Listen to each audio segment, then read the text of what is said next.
the Durham County Manager Dr. Kimberly J will formally present the recommended budget for FY 2023 to the Durham County Board of Commissioners. This is in accordance with NCGS 159-12 of the Local Government Budget and Fiscal Control Act. So we will hear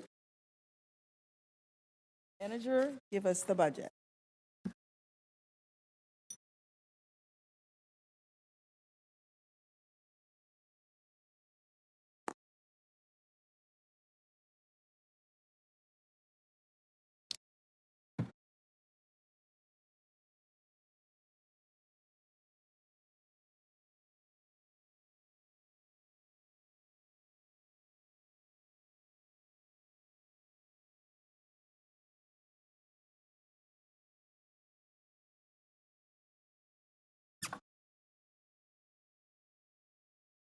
Great, great, great. So I will first say that it is a little disappointing for me that budget adoption season coincides with allergy season. So please forgive me if I am constantly clearing my throat. But I want to say good evening to Chair Howerton and this illustrious and very distinguished Board of Commissioners. Good evening to county staff. Good evening to county residents. It is indeed an honor and a privilege for me to present to you my recommended budget for fiscal year 2023-24.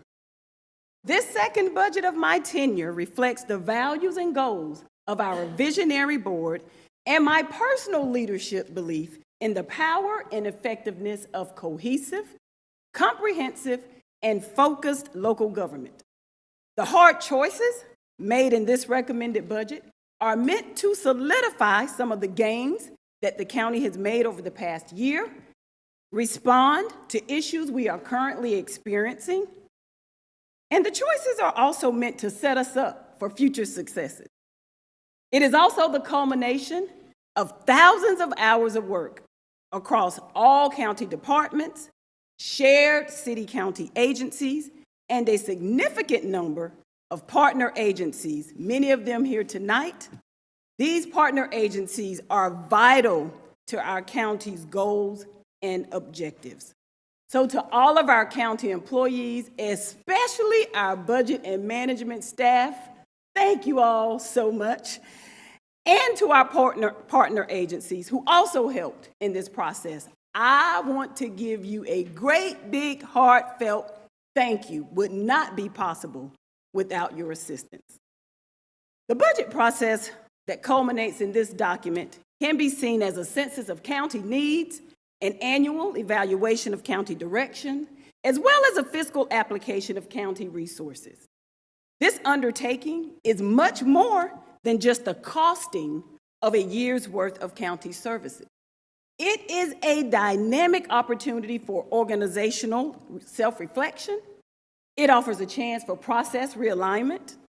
And as always, it offers a chance for our commissioners as county representatives to be active participants in guiding county outcomes through fiscal application.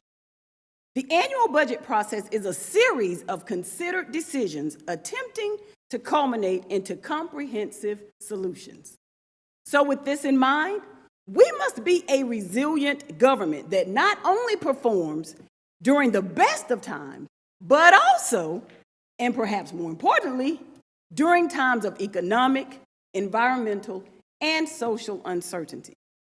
And while there are so many areas where the county can expand or provide additional services or even invest more time and resources, trust me, there are limitations to our very finite resources.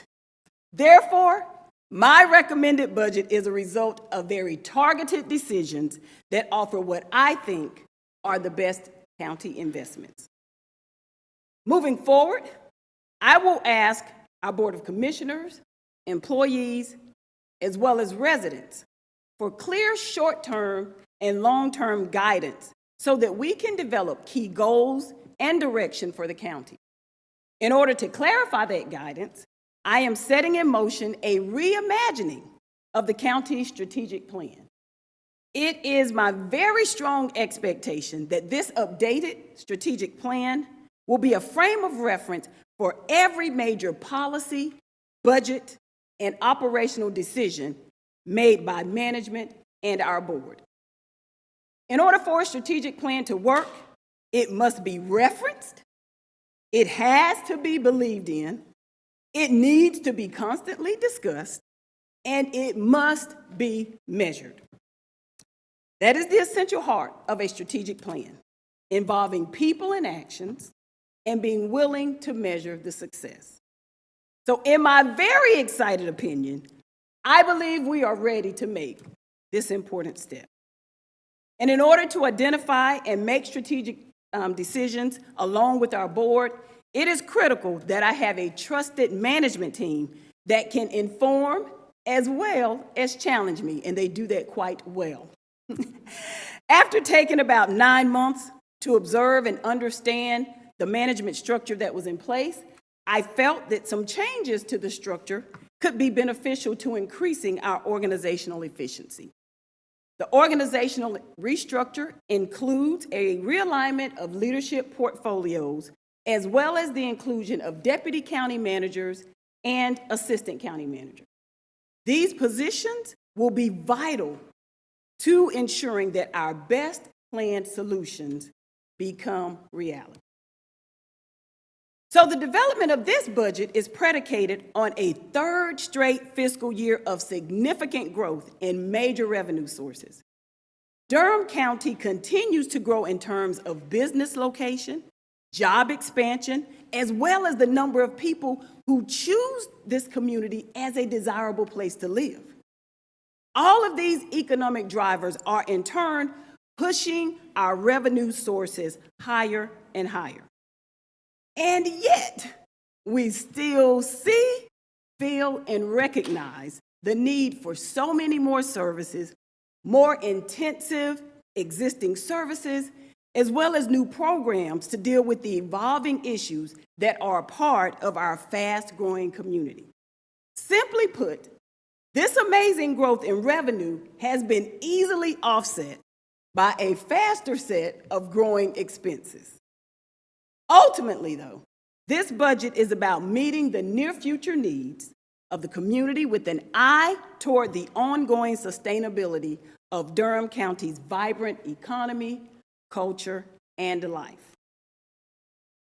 So key priorities that I've built into this recommended budget attempt to apply significant revenue growth to the most important areas that I feel will provide the best outcomes.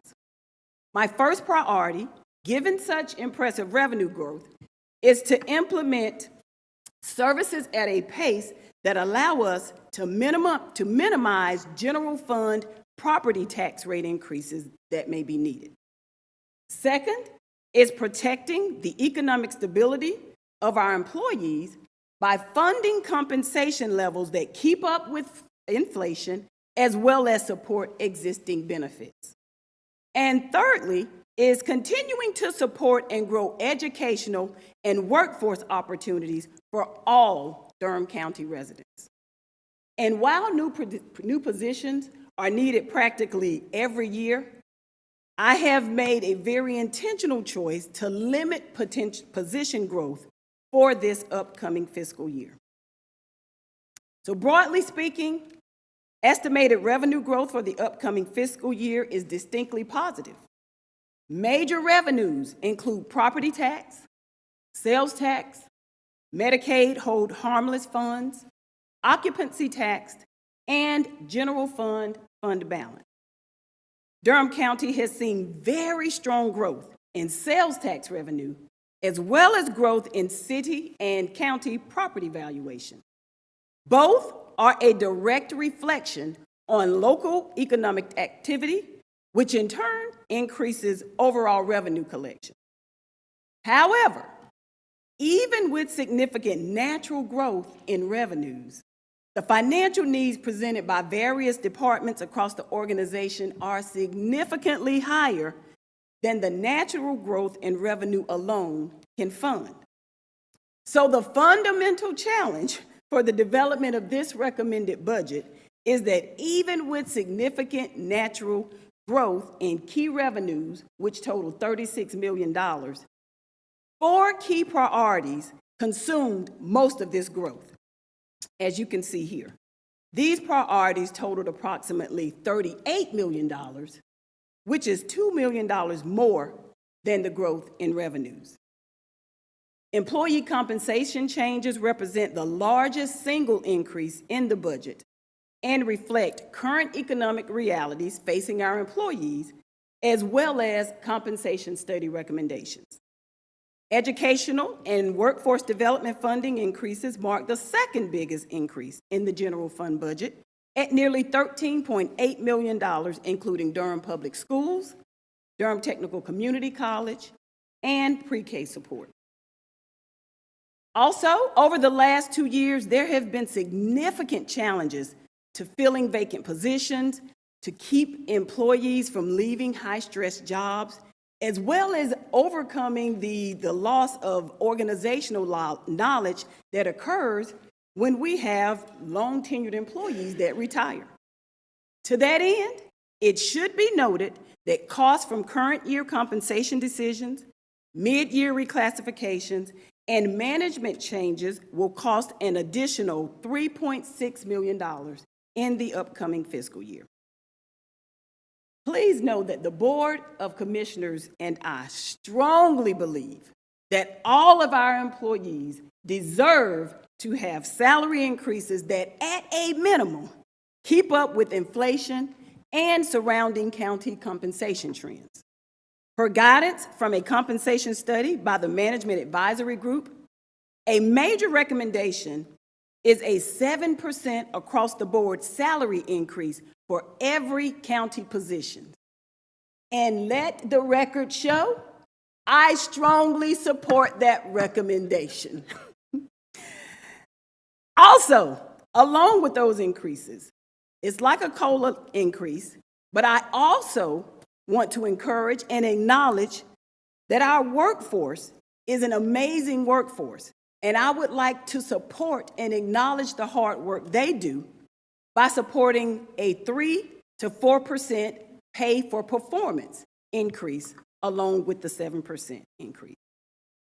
It is my belief that the most comprehensive solution we can make as a local government is to appropriately recognize the people who will determine vitally important programmatic and service success. So in total, all employees will be eligible to receive anywhere from a 10% pay increase to a maximum pay increase of 11%. I like working for Durham County. So now, I'd like to talk about revenue. Current projections of year-end property tax collections have the county surpassing budgeted amounts by approximately $7 million. This additional revenue comes from growth in property valuation. The high growth in tax collection for the current fiscal year is largely fueling property tax revenue growth for the upcoming fiscal year.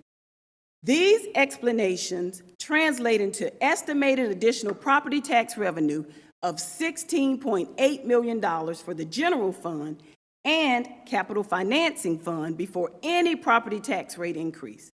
So to put this into context, that's an equivalent to over 3 cents on the property tax rate. As part of the recent $550 million general obligation bond referendum, the county noted that there may be a related 2.5 cents property tax rate increase requested to support future debt service. Based upon our updated estimates, we now feel that a 1.5 cent property tax rate increase is needed for capital financing, while an additional 1.5 cents is needed for general fund, personnel, and operational costs. This means a total property tax rate increase is recommended at 3 cents. I certainly recognize the impact that property tax increases have on residents, and that it is important for the county, where possible, to limit the increase on property tax rate. This is why our management team was intentional about maximizing efficiencies as well as limiting expansion of services in other areas to provide the highest return on investment for all of our residents. So for context, we budget property tax revenue in two categories. One, to support general fund expenses, and the other to support capital financing fund.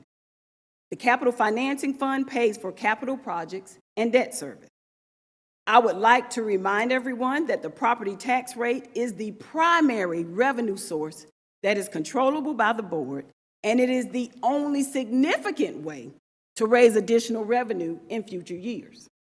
While the recommended rate for the upcoming fiscal year increases 3 cents, future tax rate increases may also be necessary to support ongoing county goals, including our significant commitment to Durham Public Schools, to capital planning, and other initiatives.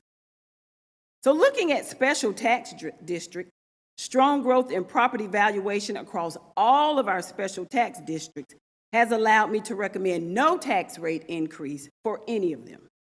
In fact, the Durham County Fire and Rescue District, which covers the RTP area, is requesting a 1 cent property tax rate decrease. I will note that the value and the valuation of a strong and vibrant local economy cannot be overstated. Looking now at sales tax, the total amount of budgeted sales tax revenue for next fiscal year is $128 million. For perspective, this is the equivalent to 25 cents of property tax revenue. Sales tax revenue is our second largest revenue source, and it is entirely related to economic activity. The estimated current year sales tax collection is expected to come in well above budget. In fact, it is expected to increase 17% over what was originally budgeted. That overcollection for the current fiscal year, plus estimated growth in sales tax for next year, equals a $21.8 million increase, or 20.5% increase in sales tax revenue. It should be noted that $8.4 million of that increase goes to the capital financing fund by board policy, while $13.4 million helps many different general fund initiatives. An estimated 5% growth in sales tax collection revenue for next fiscal year is relatively conservative and reflects the unknown consequences of any economic downturn. So continuing to look at revenue, other revenue sources of note for the upcoming year based on current trending include an increase of $3 million in the Medicaid hold harmless funds to an estimated total of $12 million collected, a decrease of $1 million in Register of Deeds fees due to higher mortgage loan interest rates, which caused a downturn in house buying within the county. And directly related to the problem that caused a reduction in the Register of Deeds fees, the higher interest rates on cash accounts translates into a positive for the county due to an increase in our investment revenue. And now let's look at ARPA. As it relates to ARPA, or the American Rescue Plan Act funds, Durham County will expend nearly $63 million in ARPA funds over the next several years.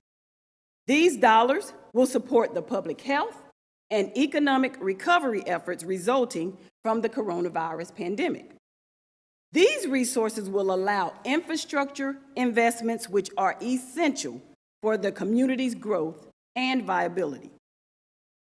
So after much deliberation, including community input, staff feedback, and board discussions, a spending framework was adopted by the Board of County Commissioners that aligns with the U.S. Treasury spending guidelines as well as the board's strategic plan.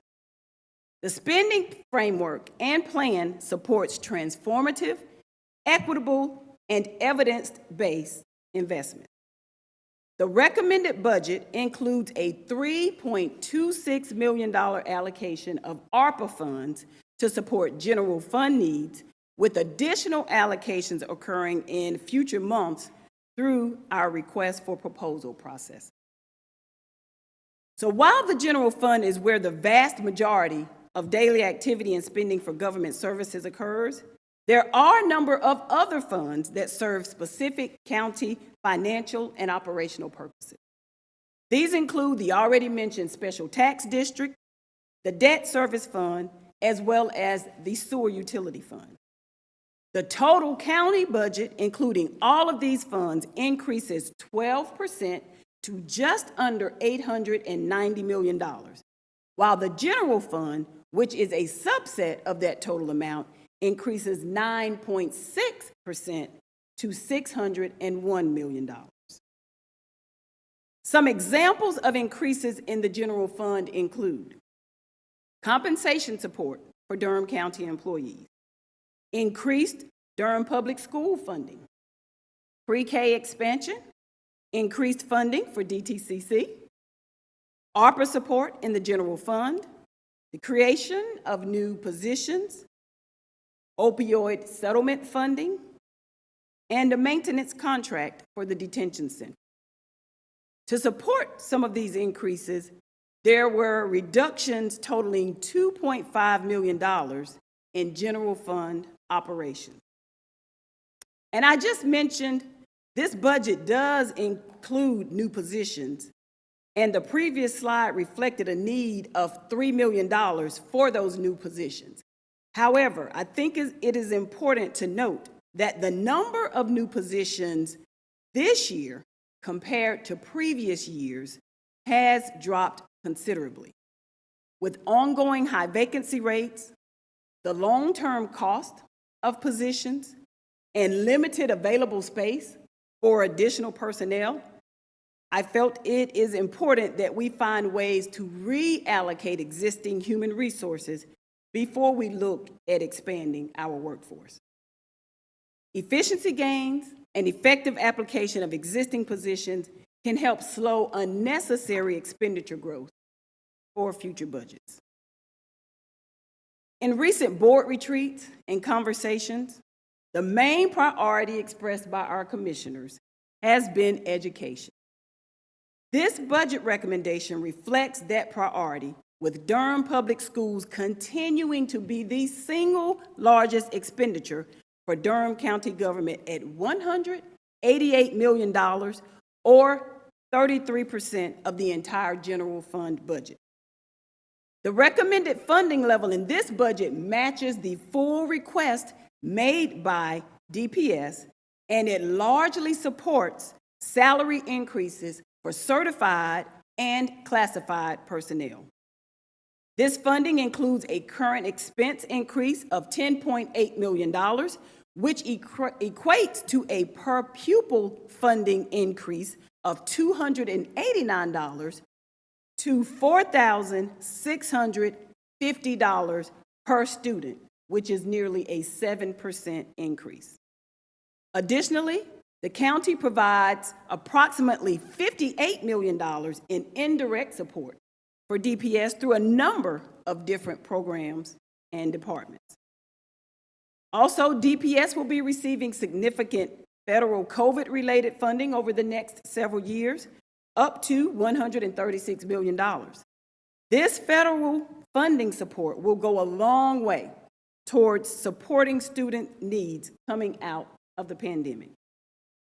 This recommended budget demonstrates the county's continued unwavering commitment to funding education.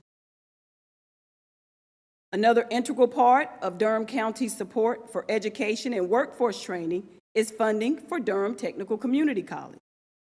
This higher educational system provides a myriad of services, degrees, and opportunities that either continue education after high school and towards college, or towards a high-paying, stable, and lifelong career.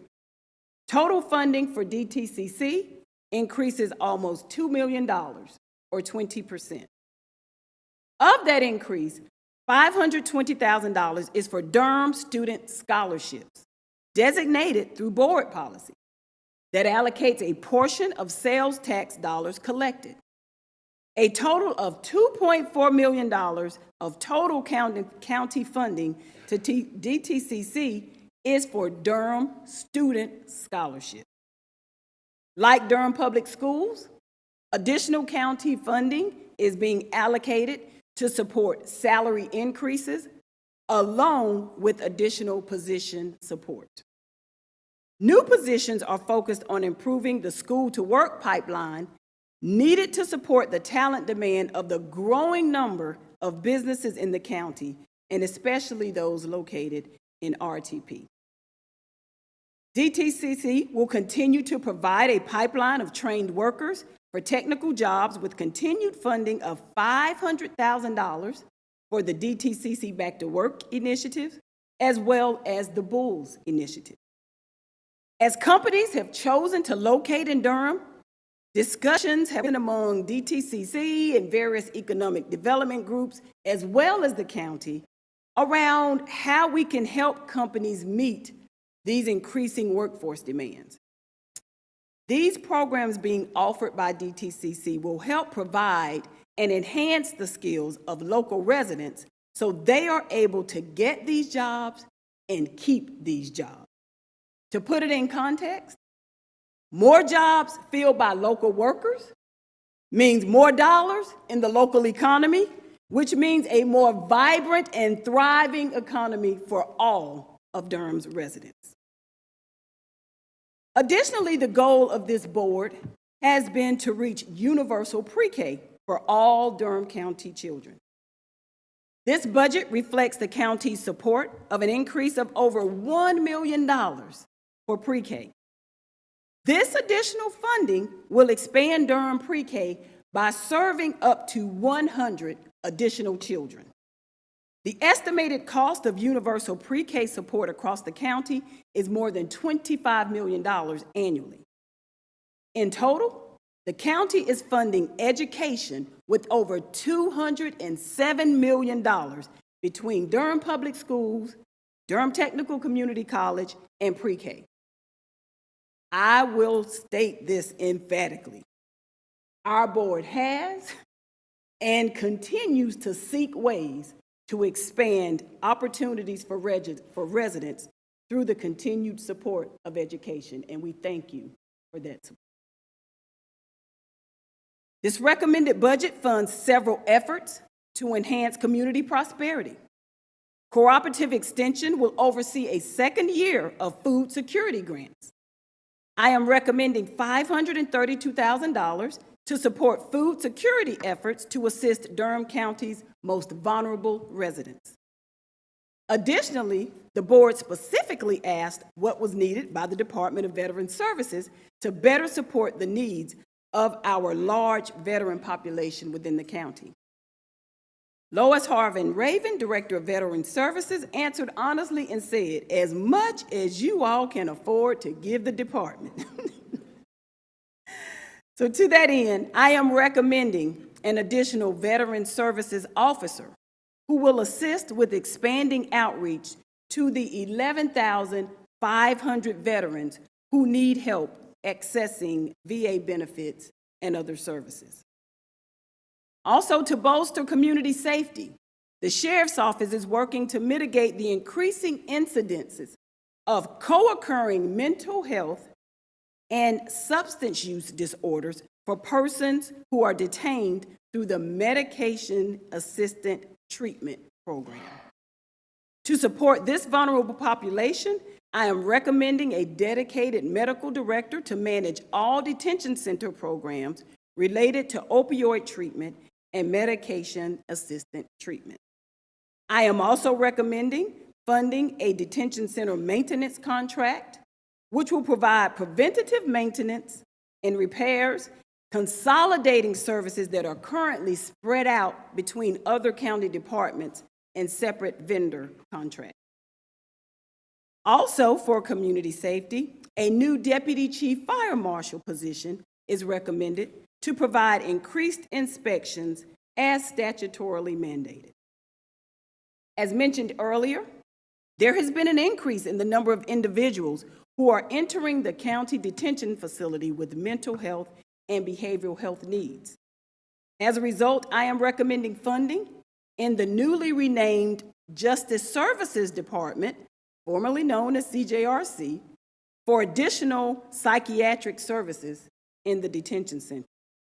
I am also excited about the efforts to establish a Familiar Faces initiative, which identifies persons showing up in multiple systems like the detention facilities, homeless shelters, and emergency departments in order to provide more targeted care. In addition, the county's new youth home is nearly completed.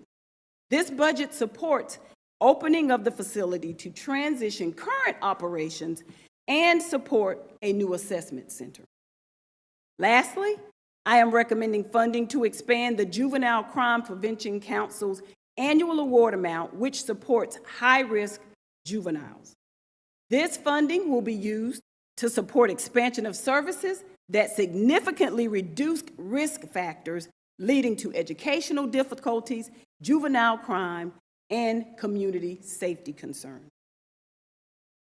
Related to community stewardship, the Sewer Utility Division, an enterprise fund agency that fully supports its cost through fees charged to customers, is adding 4 new positions. 2 of those positions will ensure adequate 24/7 coverage of the plant, while the other positions will provide additional maintenance at the treatment plant and pump station. Also, sewer consumption rates will increase 10% to address anticipated operational and capital costs, which ensure our high level of operational readiness and environmental protection. The Stormwater and Erosion Control Division, which is another enterprise fund, has 2 new recommended positions: a public education specialist and a stormwater and erosion control technician. I am following the recommendation of the stormwater plan, which was presented several years ago, by including an increase in the stormwater utility fee. This is the department's primary revenue source. That fee will increase from $48 to $64 per equivalent residential unit. The rate increase is one step in a larger approach to eventually increase the fee to $96 per unit by fiscal year 2026. As a reminder, these charges are the cost of complying with the Falls Lake and Jordan Lake state requirements, which is a nutrient management strategy to restore water quality in the lakes by reducing the amount of pollution entering upstream. As we have seen, the opioid epidemic, which was exacerbated by COVID-19, continues to negatively affect families and communities across Durham County. As part of the historic $37 billion opioid settlement, the county will receive $11+ million over the next 18 years. A portion of that settlement amount, $400,000, is recommended to fund the Community Linkages to Care Support Program. This was developed to connect individuals who are struggling with substance use disorder with comprehensive, evidence-based care. Also, to help improve community well-being, I am recommending a 5-year, $750,000 partnership with the Duke Endowment for Healthy People, Healthy Carolinas. This partnership will fund a health education specialist to develop a community-wide coalition designed to establish equitable strategies to address physical activity, nutrition, and food access, all with a focus on addressing the effects of racism and other social barriers on the health of our most vulnerable population. Now to note other priorities addressed in this recommended budget. It has been a goal of mine to bridge the gap between Durham County government and the valuable voices of our residents. To that end, I am very excited to recommend the county's first Office of Engagement. This office will work with the Office of Strategy and Performance, as well as the Public Information Office, to establish a vibrant community engagement initiatives. As an engagement manager, will lead in establishing Durham County's first engagement strategy. And this position is expected to build lasting internal and external stakeholders' relationships. There will also be a data analyst position that will provide analytic support to the community engagement effort. My expectation is that we will begin to see the impact of this higher level of community engagement on our decisions as Durham County progresses forward. Other new positions recommended in the budget include a new administrative assistant in the clerk to the board's office, as well as a new paralegal position in the county attorney's office. With the next presidential election scheduled to take place in 2024, election integrity and security will be of paramount importance. A new Board of Elections facility opening in the upcoming fiscal year will provide enhanced security and a centralized warehouse for equipment and staff. To provide support for this new facility, I am recommending 2 new positions: a public outreach specialist, as well as an elections specialist who will respond to the increasing number of customer inquiries we receive. For our IS&T department, I have included an ARPA broadband manager who will oversee broadband infrastructure programs and operations for the underserved communities. Additionally, a senior financial business analyst will serve as the subject matter expert for large enterprise financial applications. This in-house expertise is critical as we begin to move towards a new or upgraded ERP system. And now, for key dates that you can mark on your calendar. Budget work sessions will begin on Tuesday, May 16th, and this is where we will provide an overview of the budget and the environment in which it was built. Another work session is scheduled for May 24th to begin the review of departmental budgets in earnest. Monday, May 22nd, the board will hold a public hearing for this proposed budget as part of the regularly scheduled meeting. Additional work sessions are scheduled for June 1st and June 5th. And if another work session is needed, we have reserved the date of June 6th to hold that work session. And then finally, budget adoption is planned for June 12th. Woo-hoo-hoo. And so now that I have spent a little over a year on the job, looking at how we can reorganize the organization, re-energizing the leadership team, and working towards comprehensive solutions, it is my sincere belief that this budget reflects a continuation of the necessary strategies that will make Durham County an even higher performing organization. Our management team looks forward to the upcoming board work sessions and the many great outcomes that Durham County community will experience through the dynamic programs and services delivered out of this budget. I said it last year, and I am happy to say it again. Every visitor, every student, every county resident, every employee, every business has a stake in the development of the many services that make up not just a fiscal year, but that make up a thriving environment for people to live, grow, and thrive in Durham County. With that, I conclude this presentation of the manager's recommended budget for the 2023-24 fiscal year. I look forward to working with the board to get our budget adopted. Thank you all so much for your time and your attention this evening.